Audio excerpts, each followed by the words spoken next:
নমস্কার, সবাই কেমন আছো?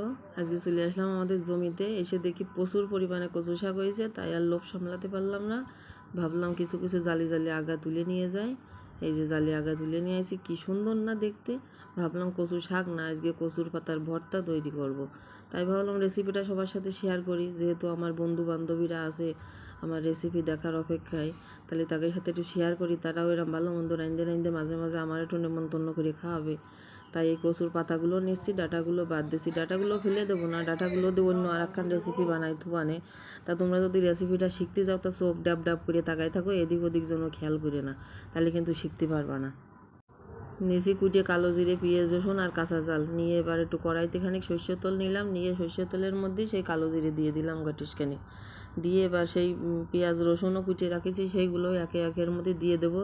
তা যাকে রক্ত স্বল্পতা তাদের জন্য করছি। তোমরা হচ্ছে এই জিনিসটা রাঁধতে বাইরে যে কোনো ফালি খাতেই পারো, খালি দেখো গায়ে সেইরাম রক্ত হবে। বিশেষ করে দিদিগের করছি। আর যারা তোমরা ভিডিও তৈরি করো, বড় ভিডিও ছোট ভিডিও, মোবাইলটা এমনভাবে ধরবা, একটা স্ট্যান্ড ব্যবহার করতে পারো যাতে তোমাদের ক্যামেরাটা না নড়ে। ক্যামেরা যদি নড়ে তখন কিন্তু ভিডিও দেখতে ভালো লাগে না, তোমার অডিয়েন্স কিন্তু বিরক্ত হয়ে তোমার ভিডিও ধাক্কা মারিয়ে দিয়ে চলে যাবে, তখন কিন্তু কোনো উপায় থাকবে না। তাইতে ক্যামেরাটা যাতে সঠিকভাবে দাঁড়ায় থাকে সেই চেষ্টায় আসবা, একটা স্ট্যান্ড ব্যবহার করতে পারো তোমরা। এবার আমি ওই পেঁয়াজ রসুন আর কালো জিরেগুলো ভাজিয়ে ওর মধ্যে দুখান কাঁচা জাল দিয়েছি। কাঁচা জালটা একটু জুত করে দিয়ে নে বেশি করে, যেহেতু কচু তো গাল চুলকোনোর ভয় থাকে। লবণ দিই নি, কিন্তু লবণটাও দিচ্ছি না এখন, আর হলুদ তো দেবই না মোটেও। এবার পাতাগুলো এক কাটা দিয়েছি, দিয়ে ভালো করে নাড়াই ছাড়াই নিয়েছি, বেশি কুচোইনি। নাড়াই ছাড়াই নিয়ে হালকা আছে রসটা মারি ফেলতে হবে। এই দেখো লবণ একদম শেষ মাথায় এসে দিচ্ছি। হ্যাঁ, এই লবণ কিন্তু প্রথমে দিইনি, তাহলে গুটিয়ে কচু শাক হয়ে যাবে না। শাক না রাঁধে আমি রাঁধবো ভর্তা। ভর্তার রেসিপি যেহেতু একটু ভিন্ন, না হলে তো ভর্তা হবে না, তখন শাক হয়ে যাবে না। তাই এরম করে ভাজিয়ে নিয়ে এবার নামাই নিয়েছি। এই যে নামানো দেখেছো, কড় ঘুরিয়ে ঘুরিয়ে ভাজিয়ে নিয়েছি।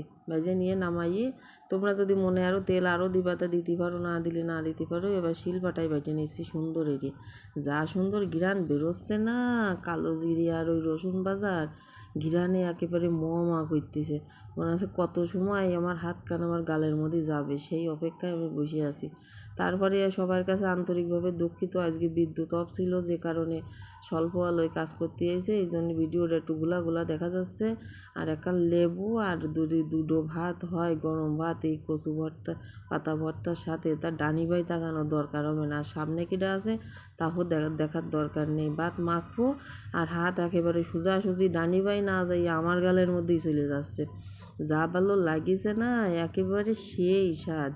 বিশ্বাস যদি না করো তা তোমরাও বানাই খাইয়ে দেখে নে বাড়ি। ধন্যবাদ সবাইকে, ভালো লাগলে লাইক কমেন্ট শেয়ার করে দিও।